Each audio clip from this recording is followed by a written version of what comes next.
Bio. Ya, hidup lebih sehat. Salam Batara, bahagia sejahtera. Hai sahabat Batara dan pemirsa yang ada di rumah, kembali lagi dengan saya Hulame Odesa dalam program acara Batara, Obat Alami Nusantara. Kali ini Mei akan menemani perbincangan yang begitu luar biasa, yang sangat inspiratif dan sangat berguna bagi pemirsa yang ada di rumah dan dimanapun Anda berada. Dan di episode kali ini kita akan membicarakan tentang kesehatan pengobatan tradisional yang akan dipandu secara langsung oleh ahlinya Ki Setiaji, dan di sebelahnya sudah ada Bli Ketut dan sudah ada Bapak Adi. Nah, pada episode kali ini kita juga akan membahas tentang kesehatan holistik dan obat alami Nusantara. Kemudian kita akan membahas juga tentang solusi, mengantisipasi dan cara bagaimana para penderita stroke untuk mengobati keluhannya. Seperti itu. Pada episode kali ini kita akan membahas tentang penyakit stroke. Dan langsung saja kita tanyakan kepada Ki Setiaji. Ki, tolong dijelaskan mengenai konsep Batara yang mungkin sesuai dengan episode kita kali ini, yakni penyakit yang sering dialami oleh orang-orang yang sudah lanjut usia, yakni stroke. Silahkan. Baik, terima kasih Mbak Mai. Pemirsa yang berbahagia, semoga kita semua sehat sejahtera. Mari hidup lebih sehat ya. Ikuti program Batara, nanti kita akan kupas tuntas apa yang membuat kita sakit dan apa yang harus kita lakukan supaya sehat. Nah, Batara ini sendiri merupakan konsep kesehatan dari warisan leluhur yang kita kembangkan sekarang ini ya, berdasar apa yang ada di dalam zaman yang ada sekarang ini. Dan kita menggunakan apa yang ada di alam, termasuk tidak hanya tumbuh-tumbuhan ini ya. Orang taunya mungkin kalau obat itu herbal, binatang itu obat bisa. Pernah tahu nggak Mbak Mai binatang itu obat? Mungkin saat ini Mei kurang tahu. Belum paham ya. Nah, misalkan untuk tipes, itu obatnya cacing tanah. Cacing tanah nanti dibersihkan, digongsok ya, pokoknya dibuat kering atau langsung direbus, itu airnya diminum. Itu untuk obat tipes, obat demam itu cacing tanah. Nanti kalau di Kediri itu terkenal O2. O2 itu apa? Keong. Keong ya, siput ya. Siput itu juga bagus itu untuk asma dan lain-lainnya. Nanti kalau ada ke laut, undur-undur itu juga bagus untuk asma, untuk jantung dan lain-lainnya. Ada beberapa macam ya. Jadi binatang bisa dipakai. Bahkan dari tubuh manusia itu juga bisa. Tapi mungkin orang udah lupa. Kita ini punya enzim khusus, yaitu air liur. Jadi kalau kita misalkan nanti di suatu tempat tahu-tahu terluka, kan nggak mungkin, waduh, udah di gunung nggak bawa apa-apa, atau di kebun terluka, kasih aja air liur. Air liur, gitu, dikasih air liur. Anak kita yang kena ya kasih air liur kita, nggak apa-apa. Air liur hanya untuk obat luar ya, saudara-saudara. Jadi kalau ada orang menggunakan air liur untuk obat dalam, suruh minum air liurnya, waduh, itu jijik. Itu nggak betul. Itu indikasi kelainan jiwa. Ya, air liur hanya untuk obat luar. Kecuali air liurnya sendiri ditelan sendiri, itu nggak apa-apa, itu nggak ada yang lihat. Tapi maksudnya kalau air liurnya seseorang, suruh sini tak obati, ini air liurku mangap, itu indikasi gangguan jiwa. Nggak betul. Ya, air liur hanya untuk obat luar. Kalau menyimpang dari aspek kaidah normal, kaidah alamiah maupun kaidah etika dan kesehatan itu. Tapi kalau anak kita terluka terus kita kasih air liur, apalagi ditambah pete Cina, manding. Daun landing. Nah, itu untuk obat luka. Itu cocok air liur. Kalau air liur untuk dalam, untuk diri kita sendiri saja nggak apa-apa. Gitu ya. Nah, nanti ada binatang, ada batu, bisa untuk kita pakai untuk gosok, untuk kerokan juga ya. Apalagi batunya batu akik. Waduh, itu dibikin bagus untuk kerokan. Luar biasa itu. Apalagi kalau batunya batu giok. Ya, betul, giok makin ini. Nah, seperti itu. Ya, konsep kita dari bahan-bahan alami dengan metode yang alami dan sesuai kaidah baik norma, etika, kesehatan gitu ya. Kita pakai. Oke. Jadi lebih pada intinya kesehatan pada pengobatan yang ada di Batara mengusung konsep dari alam kembali ke alam. Seperti itu ya. Kita mengusung obat-obatan herbal, konsep-konsep yang kembali ke alam, dan metode-metode yang sering digunakan atau sehari-hari kita lakukan, tapi kita olah kembali di Padepokan Brepagung dan Sanggar Jalan Pisai, seperti itu. Nah, ngomongin tentang konsep nih, Ki ya, kesehatan holistik ini diterapkan atau sudah ditekuni oleh Ki Setiaji sejak kapan? Ataukah pengobatan kesehatan holistik ini sudah ada sejak zaman dulu atau merupakan apa namanya Inovasi kesehatan gitu ya. inovasi terbaru? Ya, betul, Iya. betul. Ini pertanyaan menarik. Jadi istilahnya aja holistik, kata-kata modern. Iya, betul. Tetapi itu sudah ada ribuan tahun lalu leluhur kita sudah memiliki dan mempraktekkan. Ini akan dijelaskan Pak Adi. Mungkin Pak Adi, Pak Ketut bisa menjelaskan langsung tuh dari zaman dulu itu seperti apa konsep kesehatan holistik Nusantara atau dunia atau leluhur kita. Ya, Enggak. mungkin bisa dijelaskan lebih signifikan kenapa kesehatan holistik ini bisa berkembang sampai sekarang ini kan. Berarti pada dasarnya pada zaman dulu sudah ada, Betul. sudah diterapkan dan sudah ditemukan oleh para leluhur-leluhur Betul. kita. Nah, di sini sudah ada Bapak Adi dan Bli Ketut yang sudah berkompeten atau memang sudah terjun di bidangnya kesehatan holistik ataupun secara spiritual yang mendalami sejarah-sejarah sehingga bisa memberikan penjelasan untuk para pemirsa yang ada di rumah. Silakan Bapak Adi dan Bli Ketut. Memang sejak zaman dahulu para leluhur kita sudah memiliki konsep tentang kesehatan. Ini disesuaikan dengan sifat dasar manusia. Manusia mempunyai sifat yang mempengaruhi kegiatan sehari-hari yang disebut triguna. Nah, Triguna yang disebut gitu. triguna. Di mana triguna ini artinya 3 macam sifat, yaitu yang pertama satpam, yang kedua rajas, yang ketiga tamas. Yang pertama Satpam, satpam, kedua rajas, ketiga Rajas, tamas. tamas. Oke, apa itu Pak? Dari ketiga sifat itu hanya satu yang baik, Nggih, yang dua tidak baik. nggih. Sehingga kita harus benar-benar mewaspadai 3 sifat ini dan bisa membawa sifat-sifat ini ke arah yang baik. Baik. Yang pertama adalah satwika. Satwika itu sifat manusiawi, sifat baik, jujur, dan semua sifat-sifat manusia yang baik, Baik. itu disebut satwika. Satwika Nggih, itu berarti suka menolong, sifat-sifat luhur, toleransi, baik dan ya, sebagainya. menolong, toleransi, rajin itu ya. Rajin. Nggih. Yang kedua rajas. Rajas itu sifat semangat yang cenderung emosi.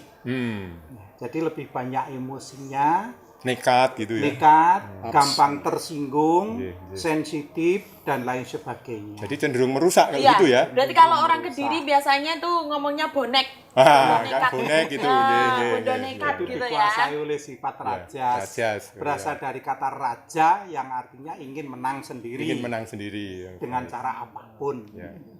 Kemudian yang ketiga adalah tamas. Tamas itu kebalikannya dari rajas, yaitu sifat malas. Malas. Nek anak sekarang apa istilahnya? Mager. Mager, males Ya. gerak. Bad Waduh, itu mood. Kalau bahaya nggak itu. bad mood dah nggak Males mau gerak, ngapa-ngapain gitu diam, kan. nggak peduli Kalau itu ya, ya. Peduli, Kalau betul. sudah rebahan, pegang pegang gadget, iya, pegang oh, sudah handphone, sampai berjam-jam bahkan sehari penuh betah bisa ya. betah. Itu tamas ya. Nah, Tamas. dari ketiga sifat inilah yang bisa sadar maupun tidak sadar bisa menimbulkan sakit pada diri kita sendiri. Karena memang menurut penelitian para ahli zaman sekarang yang sebenarnya sudah didahului oleh para leluhur dahulu, bahwa sebenarnya sakit itu sekian persen memang dari penyakit, tapi sekian persennya dari diri kita sendiri. Betul. Sifat satpam misalnya, ini bisa mengendalikan perasaan kita, mengarah pada rasa tenang, tentram, ayem, dan lain sebagainya, rasa sumeleh, kalau orang Jawa mengatakan gitu, nrimo ing pandum, Tepo seliro itu tepo ya, sliro, toleransi, betul ya ya. gitu. Saling Kemudian menghargai. yang rajas inilah saking semangatnya mudah emosi, mudah tersinggung, dikit-dikit marah, dikit-dikit salah paham, dan itu akan, katanya dokter, orang yang suka marah risiko terkena Darah tinggi. Darah tinggi, akhirnya stroke stroke. bisa dan lain sebagainya. Sedangkan tamas memang sih tidak ada semangat, tidak punya greget, tidak punya tenaga. Dia tidak ngapa-ngapain. Tapi justru tidak ngapa-ngapain itu pun tidak kalah bahayanya dengan yang emosi dan kerodai Betul. atau marah itu tadi. Betul. Orang yang malas biasanya kalau sudah rebahan sambil lihat TV, lihat ini HP, ngemil. Nah, Ya. Nah, ngemil ini yang kadang-kadang bikin obesitas. obesitas, macam-macam Macam-macam penyakit. Betul. Karena energi tidak terbakar dengan kita rebahan, Ya. Oke, betul. malas olahraga dan lain sebagainya. Nah, jadi kalau menurut Bapak Adi sendiri, masalah kesehatan itu, penyakit itu datangnya dari triguna. Mungkin bisa diulangi Satwam. Satwika, Satvam, Rajas, Rajas, dan Tamas. Tamas. Jadi alangkah baiknya pemirsa yang ada di rumah ketika sudah mengetahui sifat dasar manusia yakni triguna, bisa menyeimbangkan triguna tersebut. Betul ya, Betul. seperti itu. Betul. Sehingga badan kita, tubuh kita, jiwa kita bisa terhindar dari banyak macam penyakit. Dan masalah. Dan masalah Ya, tentunya betul, ya. Karena semua macam penyakit dan masalah itu berawal dari diri kita kita. sendiri. Baik, dari Beli Ketut sendiri mengenai kesehatan holistik bisa ditambahi penjelasan dari Bapak Adi, silahkan. Ya, terima kasih. Bahasan kita kali ini kan tentang stroke ya. Ya. Stroke tadi otomatis terkait dengan apa yang telah dijelaskan oleh Pak Adi Wiono tentang triguna tadi. Tapi jangan lupa bahwa triguna itu sudah melekat pada kita semuanya. Jadi dalam tubuh kita itu memang melekatnya itu. Cuma kita bisa mengendalikan enggak. Rajas tamas itu memang jelek. Tapi sebenarnya memang dibutuhkan oleh tubuh. Rajas itu adalah semangat. Kalau kita nggak punya semangat, Ya. kita nggak akan kerja. Tamas pun juga. Tamas itu mau seorang tidak akan istirahat kan Betul. gitu. Tapi secukupnya, makanya ada satpam tadi, ada ya, Kebijaksanaan. kebijaksanaan itu. Jadi harus keseimbangan. Jangan sampai. Makanya kenapa ada kena stroke?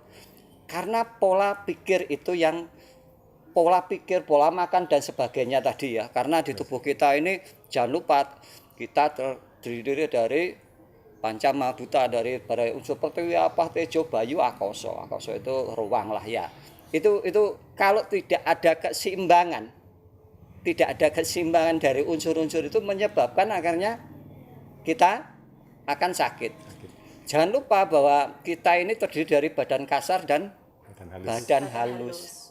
Nah, kalau badan kasar ibaratnya kita kelihatan sehat, tapi kalau pikiran kita pas istirahatnya stres dan sebagainya, otomatis kita juga sakit, kan begitu. Ya. Nah, makanya diperlukan keseimbangan. Keseimbangan itu di mana adalah pada saat badan kasar kita, indria kita, juga pemikiran kita, jiwa kita itu selaras.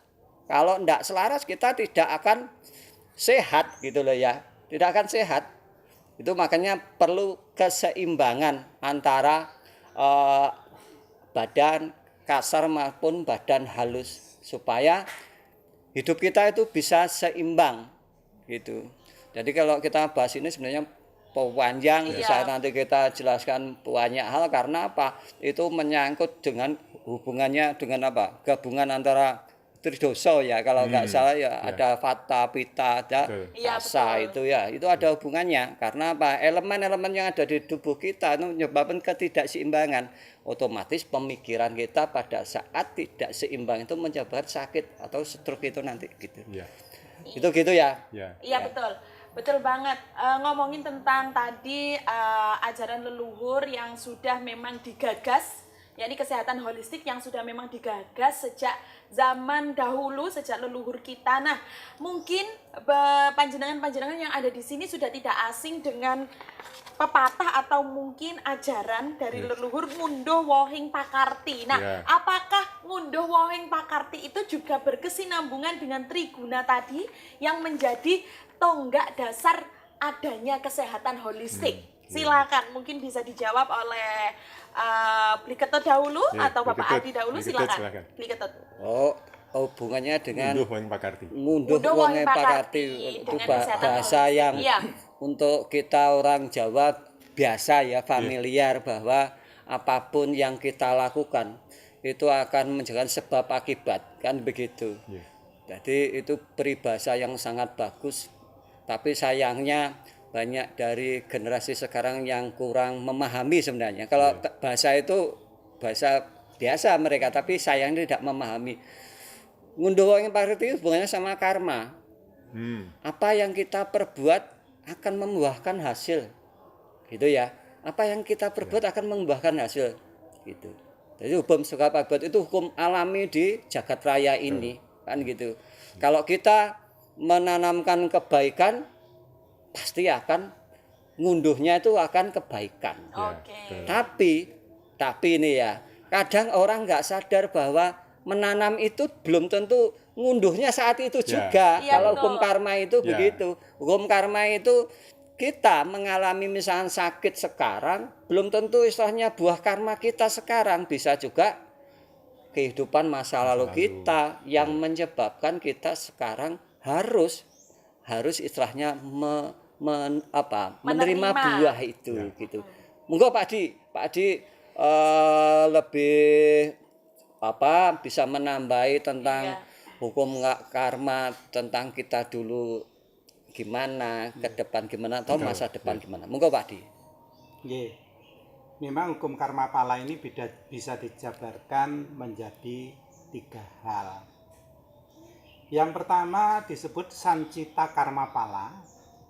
Ini erat kaitannya dengan apa yang disebut reinkarnasi, yaitu penjelmaan kembali. Kita yakin bahwa hidup kita sekarang ini diawali dari kehidupan yang terdahulu. Dan setelah ini pun akan berlanjut pada kehidupan yang akan datang. Nah, sancita karma pala itu adalah hasil perbuatan pada kehidupan kita masa lampau. Baik maupun buruk perbuatan itu, hasilnya akan kita rasakan pada kehidupan kita sekarang. Jadi apabila ada sekarang orang mungkin banyak menderita, itu akibat dari perbuatan jeleknya pada masa lampau. Atau orang itu selalu bahagia, selalu nasibnya baik, padahal dia nggak begitu amat kebaikannya, tapi dia selalu mendapat nasib yang mujur. Itu bisa dipastikan adalah buah baik dari hasil dari kehidupan masa lampau. Oke. Sehingga kita tidak boleh istilahnya menggerutu. Apa menggerutu itu apa? Mengeluh, Nggih. protes. Kita tidak boleh mengeluh, aku lho wis berbuat baik sedemikian rupa kok nasib saya masih saja begini. Nah, itu adalah hasil dari perbuatan kita pada kehidupan masa lampau. Kemudian yang kedua adalah prarabdha kriyamana, prarabdha karma pala. Itu adalah hasil perbuatan pada kehidupan yang sekarang dan dirasakan pada kehidupan sekarang juga. Misalnya pada masa mudanya kita bekerja giat, kemudian pada masa tuanya kita sukses dan merasakan kesejahteraan. Atau sebaliknya, pada masa mudanya kita sia-siakan untuk hura-hura, pada masa tuanya kita sengsara. Itu prarabdha kriyamana. Prarabdha karma pala. Yang ketiga adalah kriyamana karma pala. Itu kehidupan atau hasil perbuatan kita pada kehidupan sekarang, hasilnya akan kita rasakan pada kehidupan yang akan datang. Sehingga kadang-kadang terjadi di dalam kehidupan, aku wis bekerja keras, tapi mana hasilnya? Oke. Kok nggak ada hasilnya? Iya, Itu iya. hasilnya kita yakini akan kita Ke depan. rasakan pada kehidupan yang akan datang. Atau sebaliknya, ada orang yang perbuatannya ndak karu-karuan, orang Jawa ngarani mulang sarak. Nggih, nggih. Wis orang alor, orang idul, wis ndugal Iya. dan karuan. Tapi kok Kok sukses? iya dia kok gitu kok nggak menerima hukuman atau Iya, iya. akibat apa. Itu nanti buah atau hasilnya akan dirasakan pada kehidupan yang akan Datang. Oke, baik. Terima kasih Bapak Adi. Tadi sudah dijelaskan tentang hukum karma ya, secara lugas oleh Bapak Adi dan Bli Ketut. Nah, berarti berkaitan dengan kesehatan holistik ya. Tentu saja apa yang kita tuai, apa yang kita tabur, itulah yang kita tuai. Kalau kita menanamkan sejak muda kita hidup pola sehat. Pola hidup sehat, makan sehat, pola olahraga pikir cukup, sehat, pola ya. pikir cukup. Nanti ketika masa tua, ketika kita usia lanjut, kita akan memetik buah hasilnya dengan masih sehat, masih kuat, masih siap untuk bekerja. Seperti itu. Baik pemirsa yang ada di rumah, sahabat Batara, sudah selesai kita di segmen 1. Kita sudah membahas tentang kesehatan holistik yang diterapkan oleh Padepokan Brepagung dan Sanggar Jampi Sae oleh Gusti Aji dan dibantu oleh para spiritualis kita yakni Bapak Adi dan Bli Ketut. Terima kasih. Dan sebentar lagi kita masuk di segmen kedua akan membahas secara tuntas penyakit stroke. Bagaimana kita mengantisipasinya, solusi untuk para penderita dan penyebab penyakit stroke itu sendiri. Untuk itu saya Hulami Odessa dan Ki Setiaji akan kembali sesaat lagi. Batara, obat alami Nusantara.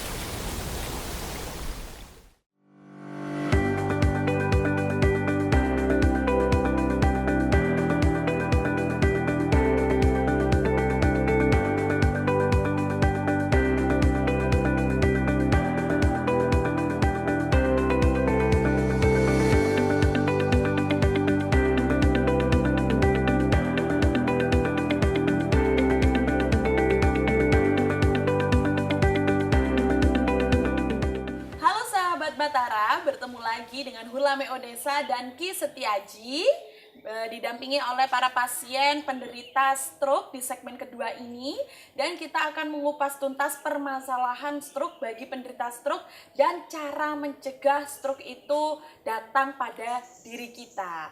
Oke, langsung dipandu oleh Ki Setiaji. Bisa dijelaskan apa sih penyebab penyakit stroke itu sendiri dan bagaimana atau solusi terbaik bagi para penderita stroke yang sudah mengalami stroke ataupun bagi para pemirsa untuk mencegah datangnya stroke ke badan para pemirsa. Silakan. Ya, baik, terima kasih Mbak Mai. Pemirsa yang berbahagia, kita akan membahas masalah stroke dan semoga semua sehat sejahtera.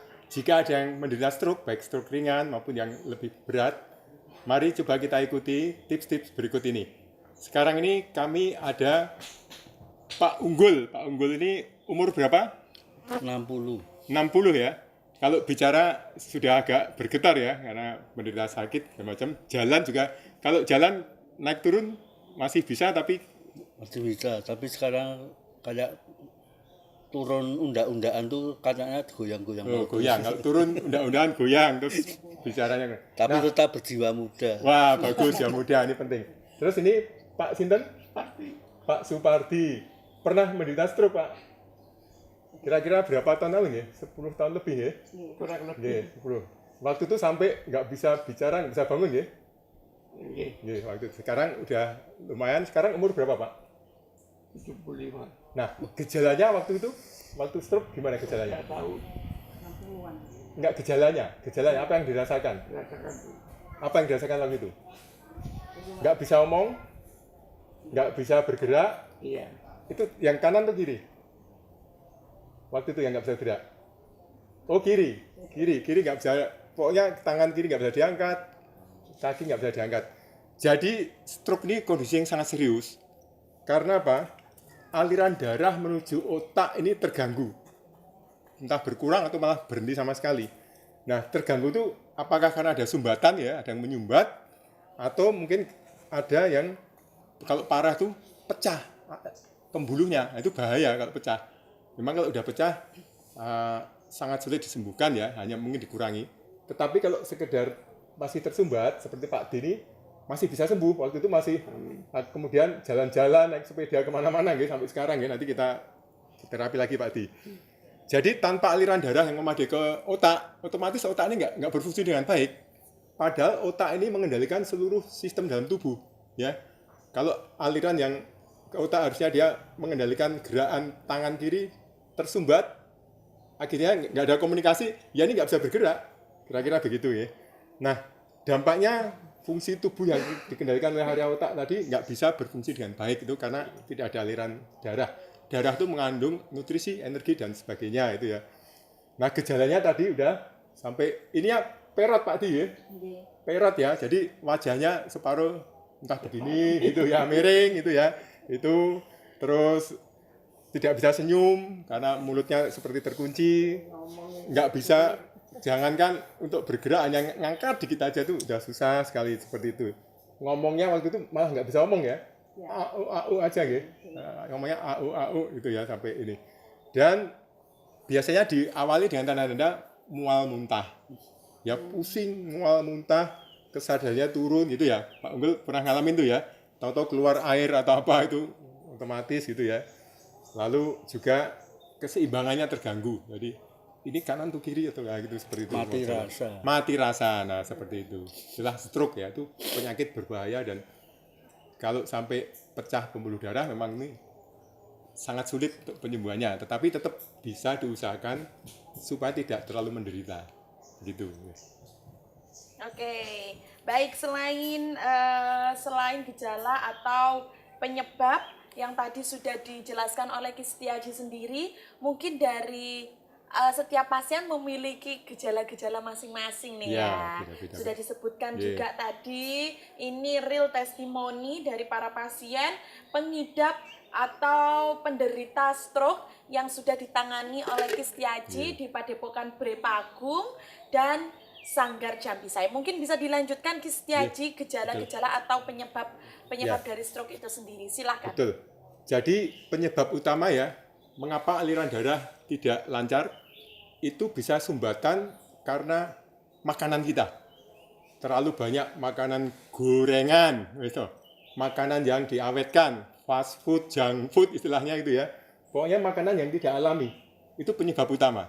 Terus kurang olahraga, ya, habis makan diem gitu. Nah itu akan menjadi penyebab.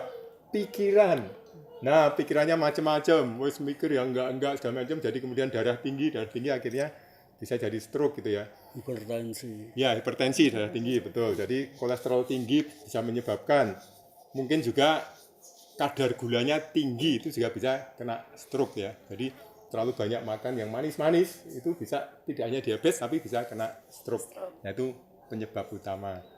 Nah tentu untuk mengatasi itu, hal yang buruk tadi kita atasi dulu. Seperti yang sudah dibahas di segmen pertama, kita ada 3 sifat utama, sifat mulia, kemudian sifat yang menggebu-gebu, dan sifat yang males-malesan.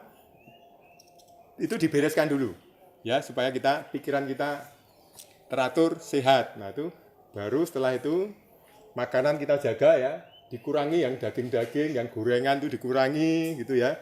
Kemudian makanan yang mengandung gas, yang kalau kita makan lalu keluar gasnya seperti sawi, kol, lobak, itu banyak gas, itu dikurangi ya. Terus tapi terus terang nggak boleh kalau penderita stroke ya. Kalau yang untuk supaya darahnya lancar ketika sehat nggak apa-apa, tapi kalau udah stroke nggak boleh.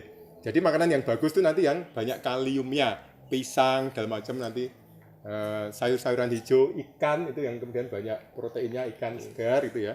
Itu bagus sekali. Yang tinggi serat itu makanan hijau-hijau, yang seger-seger itu makanan tinggi serat. Itu yang bagus untuk penderita stroke. Nah. Oke, baik. Itu tadi sudah disebutkan cara mengantisipasi ataupun cara menangani penderita stroke ya, yakni makan makanan yang bergizi atau menghindari makanan-makanan yang ada sodanya, makanan-makanan berdaging, mengandung olahan susu dan banyak sekali pantangan-pantangannya. Jadi kalau untuk pemirsa yang ada di rumah ingin berkonsultasi lebih lanjut, langsung saja menghubungi nomor 0821 70006478 ya. Nah, Nanti kirim WA dulu, beritahu masalahnya apa, nama dan masalahnya. Terus kalau mau datang silahkan, atau sekedar konsultasi akan kita tanggapi. iya, betul sekali. Dan langsung aja di depan kita sudah tersedia banyak sekali bahan-bahan herbal yang akan kita racik menjadi jus dan wedang yang merupakan salah satu penunjang juga pengobatan tradisional yang ada di Padepokan Brepagung dan Sanggar Jampisae. Nah, ini merupakan pengobatan tradisional yang sudah diterapkan sejak 2011 oleh Ki Setiaji. Sudah ribuan ataupun dari berbagai daerah dan mancanegara yang berhasil survive, yang berhasil sembuh, menjadi baik, menjadi lebih baik dari pengidap atau penyakit lain-lainnya, stroke dan masih banyak lagi penyakit lainnya. Ya, kami pernah juga membantu Mas Butet Kertarejasa. Oh. Ini artis senior. Waktu itu kami ke rumahnya di Jogja 3 tahun lalu. Beliau kok pakai tongkat dan jalannya susah, nggak stroke. Mau terapi Mas Butet? Siap katanya. Terus kira-kira bulan berikutnya beliau ke Kediri. Jadi kami terapi di Jogja dan di Kediri, dan ya sekarang kan udah melalang buana kemana-mana. Iya, betul sekali. Habis itu terus kemudian pentas lagi itu, sekitar nggak berapa lama pentas lagi. Termasuk Pak Di juga nanti kita lihat. Oke. Nah, untuk ramuannya ini akan dibantu Mbak Ririn. Bahan utama yang ada di dapur dulu, kunyit dan jahe.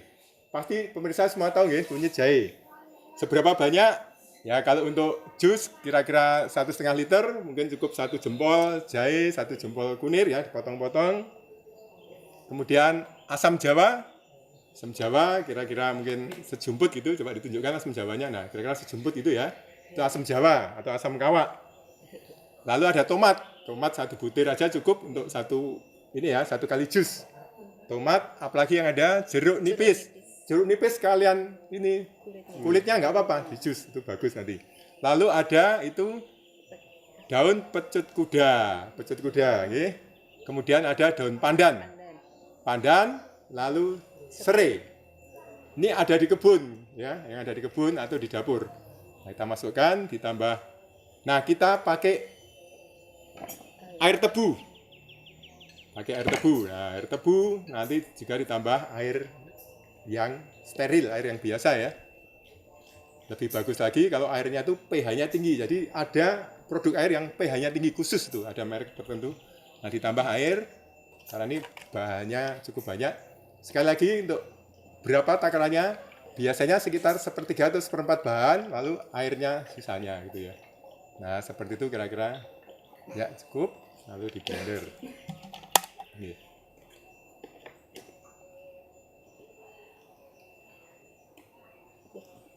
Ya. Nah, sambil menunggu di blender, pemirsa juga nanti di rumah yang kena stroke, usahakan menggerakkan tangannya. Okay? Seperti ini, gerakkan jari-jarinya. Okay? Pak Di ya itu ya, gerak-gerakkan, ayo Pak Di gerak-gerakkan sampai lurus, digerak-gerakkan ini, senam-senamkan, lalu dipintir-pintir, nah seperti itu pintir, dari kanan, nah seperti itu, digerak-gerakkan, nah cicipin, gitu Pak Di ya, nanti sering-sering senamkan kakinya juga, sambil duduk atau sambil tiduran, nanti digerakkan jarinya, gerakkan pergelangannya, lututnya, tiap pagi, oh sip, yeah. Gimana rasanya? Nah, kalau ternyata kurang manisnya, mau ditambah madu boleh. Tapi kalau justru sebaiknya alami begini. Sudah enak ya? Coba Mbak ini cicipin. Atau Pak Unggul, cicipin dulu. Pakai ini, sendok. Enggak Pak Unggul. Enak enggak? Nanti ini untuk obatnya Pak Unggul. Nah, dicicipin. Nah, ini. Dicicipin. Nah, ya langsung aja. Cicipin. Sekalian ini ya, langsung aja. Langsung dicicipin. Ya, cicipin aja, wis langsung cicipin ya. Ya. Gimana rasanya? Nah, Pak Unggul ini bertahun-tahun menderita ini, tapi sekarang udah lumayan. Ya, enak. Standar. Enak ya, oke. Bisa tuh nanti minum itu ya. Iya. Mau nggih? Nggih, baik. Jadi sekali lagi, usahakan senam-senam semuanya digerakkan. Joget-joget gini nggak apa-apa, yang penting bergerak. Sambil tiduran nggak apa-apa. Maksudnya nggak bisa bangun sambil tiduran. Leher gerak-gerakkan gitu ya. Terus itu nanti juga kita akan dukung. Kalau di tempat kami nanti akan kita, ini tangan kiri bisa diangkat naik Pak. Udah bisa ya? Ada keluhan nggak? Yang keluhan kakinya sekarang. Coba saya terapi sebentar. Melumah ya, melumah ke sana. Ngapunten. Pelan-pelan disanggah. Nah ini pemirsa, karena ini Pak Ji ini 10 tahun lalu nggak bisa jalan, ini tapi sekarang ada gangguan sedikit. Saya akan coba lemaskan kakinya. Oke. Saya isi. Nah ini saya perlemasan biasa. Betul sakit tak? Saya lemaskan. Ini sakit betul? Betul tak? Keras. Ada yang. Nah ini dia ada keluhan sebenarnya di pangkal pahanya sehingga jalannya masih agak susah. Ini saya stretching aja. Nah ini sebenarnya stretching biasa. Stretching. Nah, sedikit tadi sakit sedikit ya. Balik sembuh. Mas, saya perintahkan, ayo balik sembuh. Semua sendi otot terserap Pak Di, balik sembuh. Balik. Sembuh. Lututnya saya cek. Lutut sakit. Ngapunten. Ini lututnya mau saya stretching. Ngapunten. Lagi. Balik sembuh. Balik semua. Lutut. Otot saraf. Balik. Lagi. Betul nggih? Nah ini terapi singkatnya, Mas. Lagi.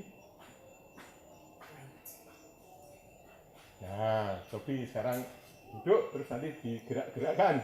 Tidak. Sobi digerak-gerakkan. Kakinya dipun terase. Langkung enteng? Itu. Enteng? Enteng nggih, bulan? Nah, nanti tinggal saya lanjutkan. Nah, teknik kami sederhana seperti itu, saudara-saudara, tapi nanti memang perlu ketelitian, ketekunan. Paling sekali terapi itu hanya sekitar 20 menit saja. Ini saya teruskan, tapi seperti itu. Dulu betul-betul nggak bisa jalan, terus bisa jalan, bisa naik sepeda kemana-mana. Ya. Ini sekarang juga masih bisa jalan. Ya, seperti itu. Nah, wedangnya sekarang, Mbak Ririn, tolong buatkan wedang. Nah, ini resepnya agak berbeda kalau wedang, karena perlu, wedang itu minuman panas ya. Bahannya tetap yang pertama jahe sama kunyit. Ya, jahe kunyit tetap dimasukkan. Ya, sudah dipotong kecil-kecil kalau wedang. Atau digeprek itu digecek gitu ya. Nah, bisa digeprek atau dipotong kecil-kecil. Terus ada nanas, kita kasih nanas. Dipotong kecil-kecil juga nanasnya, ya. Nanas. Lalu secang. Secang ini nanti berwarna merah, ya, secang. Lalu kapulaga. Nah, itu bagus nanti untuk penderita stroke. Pandan. Nah, pandan juga bagus nanti untuk aliran darah. Dan kayu manis, ya, kayu manis lalu serai. Nah, dimasukkan aja. Air panasnya.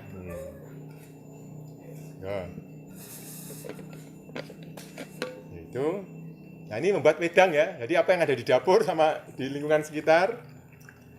Jadi saya ulang lagi, tadi ada jahe, kunyit, ditambah ada nanas, gitu.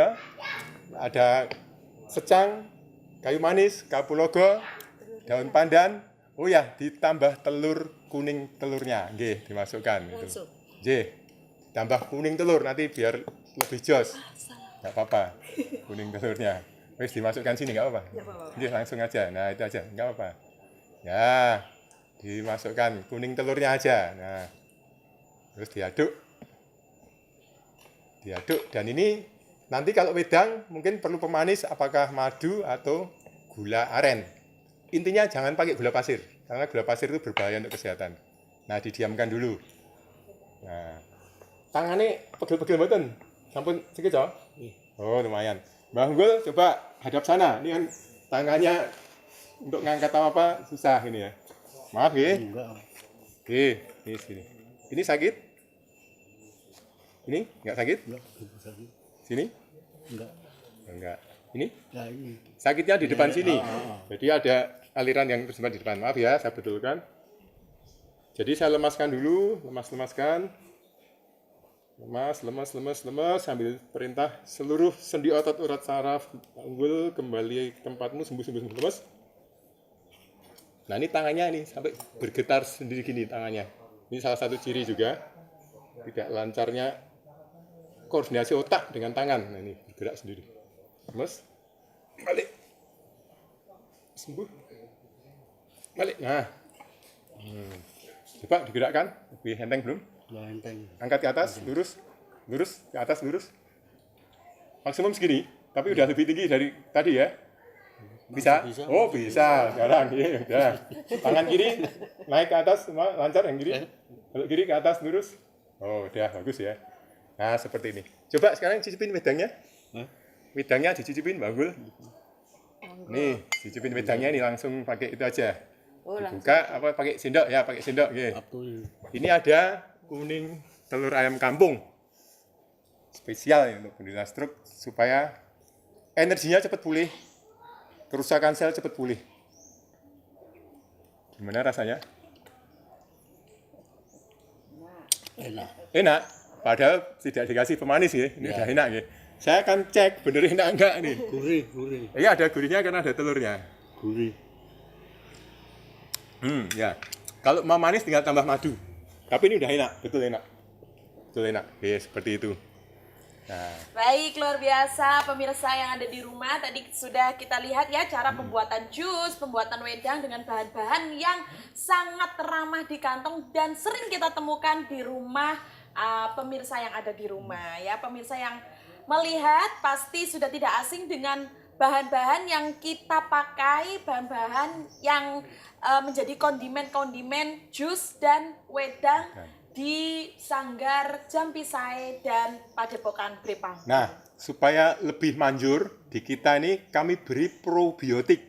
Ya. Probiotik itu bakteri khusus. Jadi untuk penderita stroke itu kan yang dibutuhkan supaya gumpalan-gumpalan yang menghambat itu bisa terurai. Itu dengan bakteri akan cepat. Contoh bakterinya bentuknya ya hanya cairan ini. Nah, ini jelly ini namanya ada yang disebut Scooby atau apapun juga ya ini jelinya. Tapi ini misalkan kita beri sedikit aja, katakanlah 1/4 sendok makan atau setengah sendok teh. Ini nanti akan berkembang biak. Jusnya juga itu nanti ini bisa awet sampai, jadi minuman kita bisa awet sampai berbulan-bulan dan lebih manjur karena apa? Bakterinya itu akan menyerap kandungan yang ada di dalam bahan-bahan. Coba cicipin lagi sekarang. Beda ini, cicipin lagi. Pak Di juga boleh nyicipin. Coba diambilkan, Pak. Diambilkan pakai gelas kecil nggak apa-apa. Itu. Pak Di nanti nyicipin juga ya. Ini untuk truk. Coba. Sini. Pak Di, monggo cicipin ini. Monggo, saged. Saya ini kan. Pripun raose? Sekeco. Eca mboten. Eca to? Sip to mungkin. Ndamel ngeten iki Pak Di.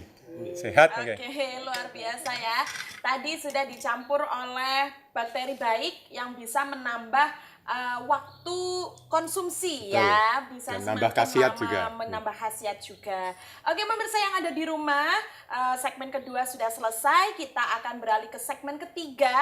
Nanti kita juga akan menerapkan konsep atau metode yang dipakai di Padepokan Brepagung dan Sanggar Jampisae, yakni meditasi dan mengeluarkan energi-energi negatif, mengembalikan energi-energi positif. Untuk itu, saya Hulame Odessa dan Ki Setiaji akan kembali di segmen terakhir nanti setelah jeda berikut. Batara, obat alami Nusantara. Hebat.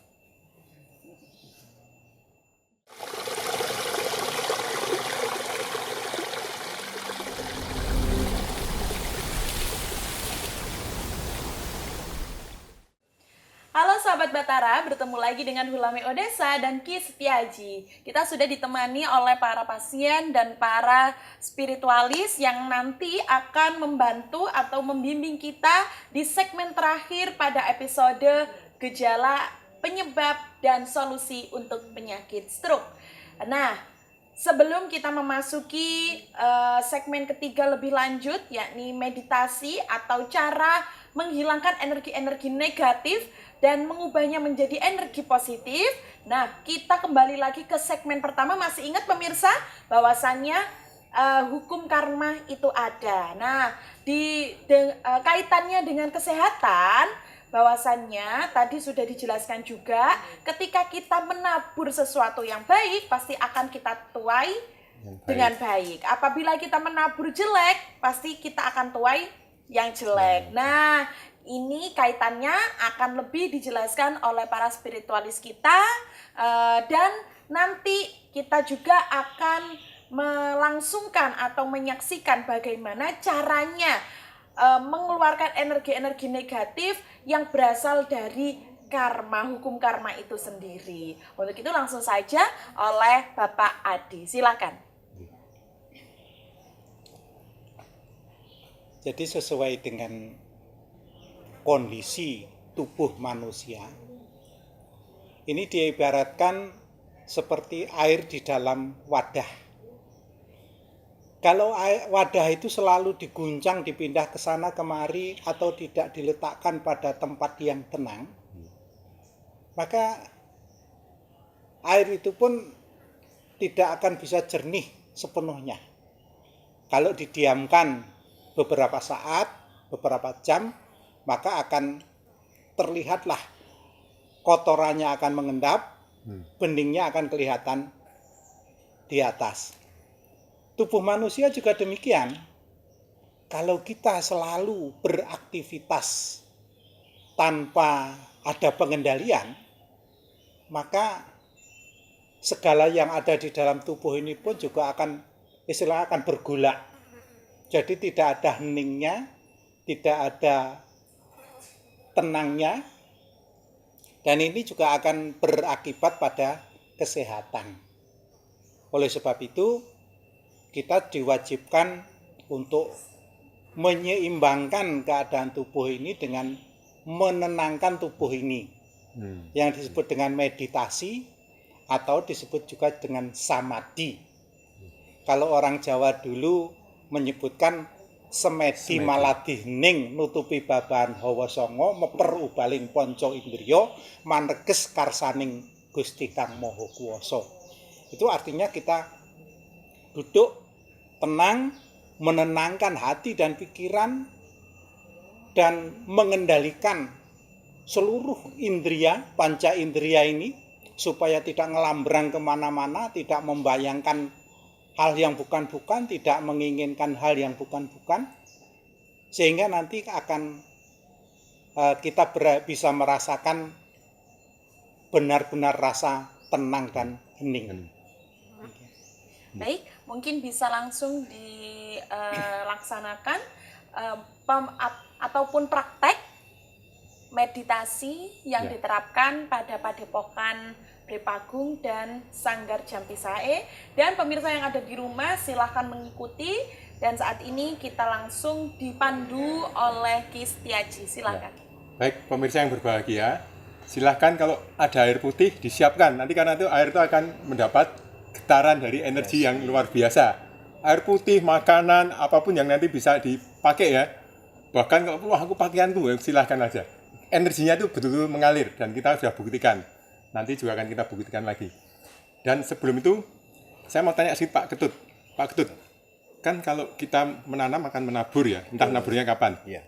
Nah tetapi gini, kalau kita di masa lalu melakukan kesalahan, terus sekarang menderita, supaya penderitaan kita itu tidak parah atau bagaimana bisa dikurangi, itu bisa nggak? Pertanyaan yang menarik. Hubungannya dengan karma, apakah apa yang dialami itu bisa dikurangi apa tidak. Leluhur itu sudah banyak ibaratnya memberikan petuah atau kata-kata luhur bijak yang bisa kita gunakan. Salah satu yang bisa kita pakai, kita harus berani introspeksi diri. Jadi pada saat kita merasa tidak nyaman, kok dibenci teman atau melakukan yang baik kok tetap aja salah, silakan untuk introspeksi diri gitu. Jadi tidak bisa kita terus mengeluh dan sebagainya, karena kita harus punya pikiran yang merdeka. Pada saat kita punya pikiran yang merdeka, tentunya kita akan jernih, kita bisa mengambil hikmah dari apa yang kita lakukan, introspeksi. Kalau tetap aja kita tadi sudah disampaikan oleh Pak Adi, bisa kita melakukan meditasi. Itu menenangkan, jadi bisa seperti kalau kita ada energi-energi negatif, nanti kita praktekkan bersama meditasi, itu kita bisa juga istilahnya meminimkan dari efek-efek negatif. Ada juga dari leluhur kita tuh banyak melakukan kegiatan yang tujuannya juga menetralkan tujuannya gitu. Kalau di kita ada namanya melukat ya. Melukat dengan terta yang kita sudah doakan, baik dari sumber mata air, dari laut atau dari mana aja. Itu harapannya kita dibersihkan gitu. Jadi banyak juga ruatan dan sebagainya. Itu adalah cara kita istilahnya mencari jalan, karena belum tentu kita mengambil satu langkah itu akan selesai solusinya, tapi kita punya pikiran merdeka, tentunya kita akan terbuka menerima saran, kritik maupun masukan dari siapapun untuk kebaikan semuanya. Itu Pak Haji. Ya, jadi leluhur zaman dulu seperti disampaikan di Ketut, supaya karma kita ini tidak berakibat buruk ya, itu bisa dikurangi dengan tadi introspeksi, memperbaiki diri. Intinya memperbaiki diri, dan kemudian dulu ada lelaku ya, melukat, tirakat, segala macam. Dan paling bagus adalah berbuat baik ke sesama. Sesama tidak hanya manusia ya, semuanya. Sesama makhluk yang kelihatan maupun tidak kelihatan. Nah, meditasi kita juga akan mengarah ke sana. Tadi sudah sebut introspeksi. Mari kita lakukan introspeksi dan membersihkan energi negatif. Baik pemirsa, mari bersama-sama hening, duduk, mau di kursi, mau di bawah, bersila atau sambil tiduran silahkan. Pejamkan mata. Di kami ciri khasnya adalah lidah tekuk ke atas, karena tujuan kami adalah meditasi kesehatan. Lidah tekuk ke atas.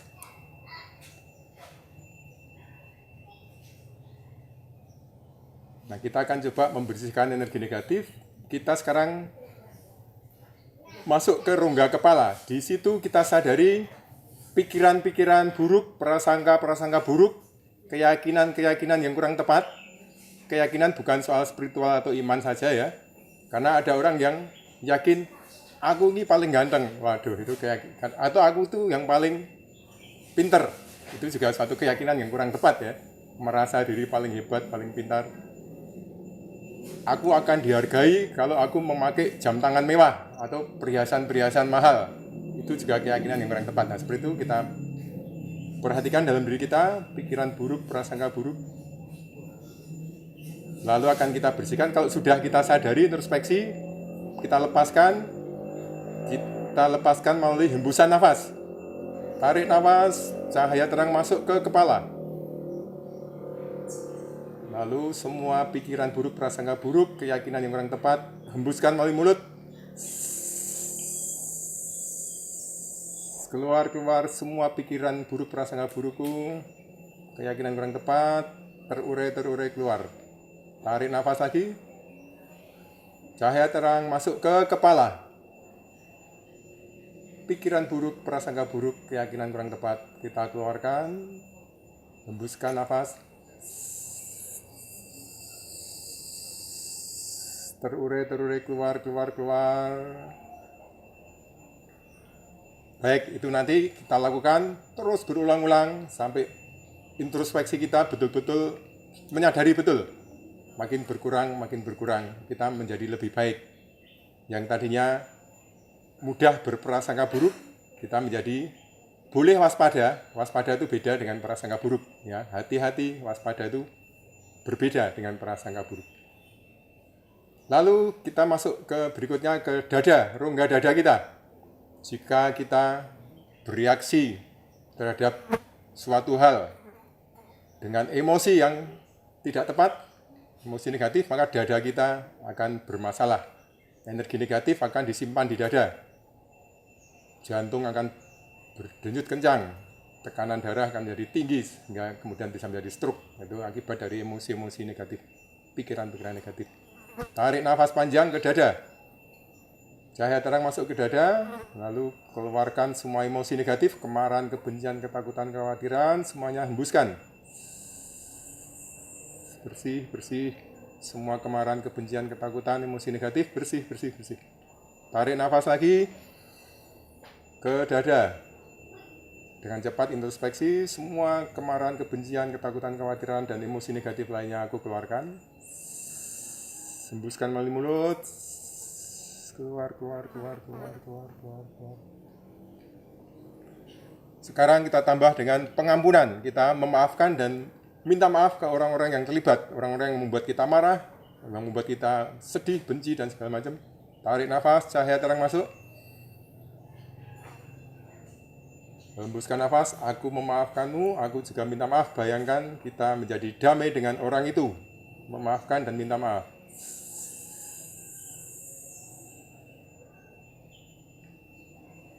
Tarik nafas, cahaya terang masuk ke dada.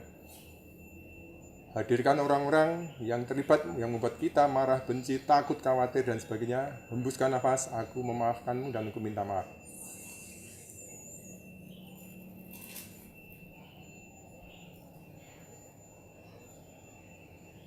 Dilakukan terus, dan introspeksi atau meneliti dirinya dilakukan dengan betul, menyadari dan betul-betul kita lepaskan apa yang membuat kita marah. Orang yang membuat kita marah, kita minta maaf dan kita maafkan. Lalu berikutnya ke perut. Di perut ini aneka ambisi, obsesi, nafsu muncul di situ. Tarik nafas panjang ke perut, cahaya terang masuk ke perut. Lalu hembuskan semua ambisi, obsesi, nafsu yang berlebihan. Semua ambisi, obsesi, harapan berlebihan, nafsu-nafsu keluar, terurai. Tarik nafas panjang lagi ke perut, cahaya terang masuk ke perut.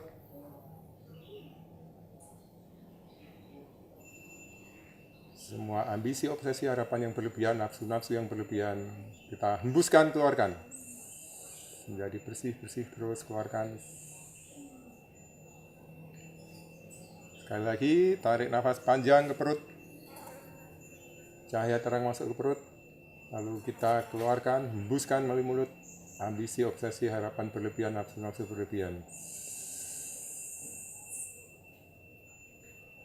Diriku makin bersih, jiwaku makin tenang, tenteram, damai. Nafas biasa.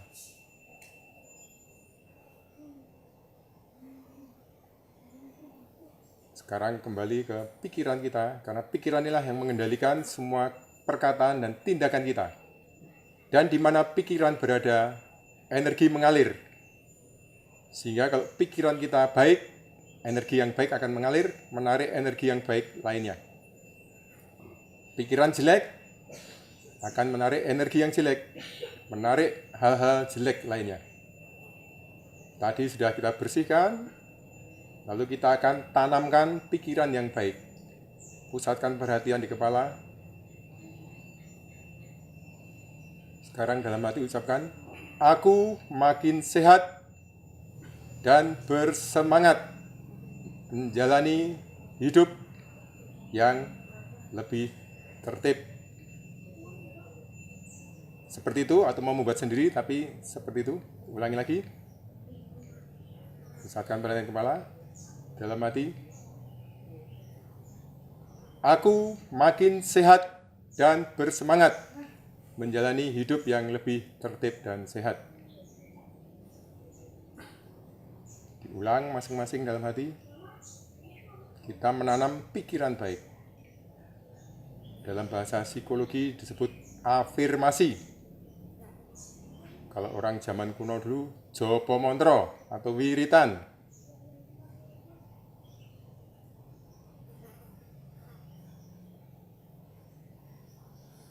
Lalu afirmasi atau kata-kata baik yang kedua, misalkan kita tentang kesejahteraan.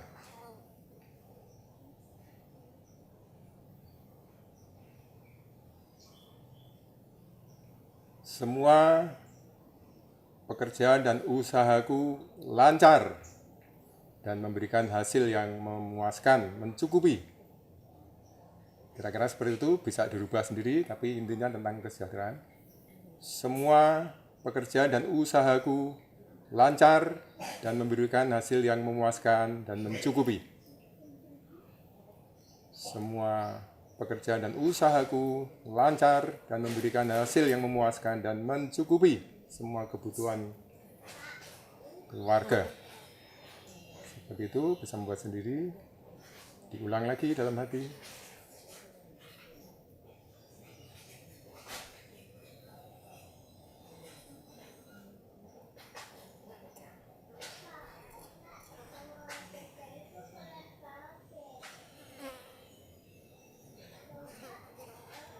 Lalu afirmasi ketiga untuk latihan ini, aku makin cerdas dan bijaksana. Aku makin cerdas dan bijaksana.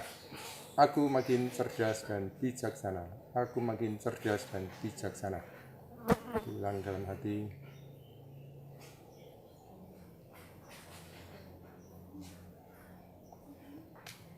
Dan terakhir, untuk yang sakit, maka sebutkan nanti penyakitnya secara spesifik. Aku sembuh dari sakitku. Sakitnya apa? Disebutkan. Aku sembuh dari sakitku. Aku sembuh dari sakit penyakitku. Aku sembuh dari sakit penyakitku.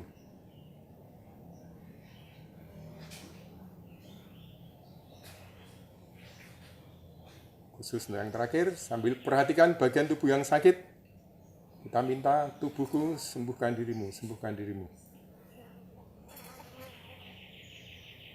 Tubuh sembuhkan dirimu, bagian sakit sembuhkan dirimu.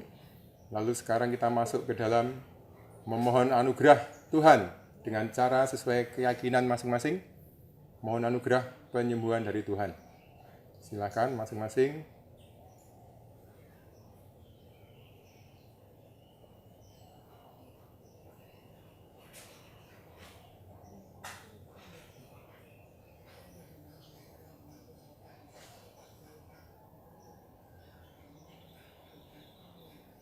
Setelah ini kita pasrahkan dan bersyukur pada Tuhan juga dengan cara sesuai keyakinan masing-masing.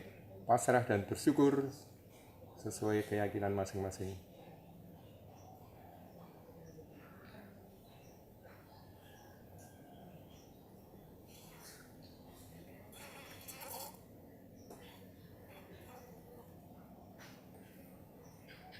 Terima kasih, kita akan akhiri latihan ini. Terima kasih Tuhan, terima kasih untuk semua yang telah mendukung. Semoga kita semua dipenuhi berkat, sehat, sejahtera. Kita akan aktif kembali. Saat ini tubuh kita sedang beristirahat. Kita minta tubuh aktif kembali. Tubuh aktif kembali, gerak-gerakan jari tangan, gerak-gerakan kaki, leher, badan. Tubuh aktif kembali, lalu gosokkan telapak tangan. Gosok telapak tangan, usapkan ke wajah, kepala, badan, punggung, kaki 3 kali, supaya energi mengalir lancar ke seluruh tubuh. Pripun Pak Di, bagaimana rasanya? Beda? Hangat, tentrem? Nggih? Nggih, nanti lebih sehat. Mbah Unggul, Pak Unggul? Sehat ya, bisa ngikutin ya. Semoga nanti dengan latihan seperti ini, energinya makin baik. Karena yang negatif-negatif kita bersihkan ya. Akibat dari pikiran yang jelek, perasaan jelek, akibat dari emosi, akibat dari nafsu dan berbagai keinginan. Dibersihkan, lalu kita minta energi semesta mengalir untuk menyembuhkan kita. Oke, baik sahabat Batara, terima kasih sudah mengikuti meditasi kita pada episode penyakit stroke kali ini. Untuk itu, kita akan bertemu lagi di episode selanjutnya. Dan jangan kemana-mana, tetap ikuti program Batara, Obat Alami Nusantara. Saya Hulame Odessa dan Ki Setiaji pamit undur diri. Sampai jumpa. Salam Batara. Bio, hidup lebih sehat. Salam Batara, bahagia, sejahtera. Dadah.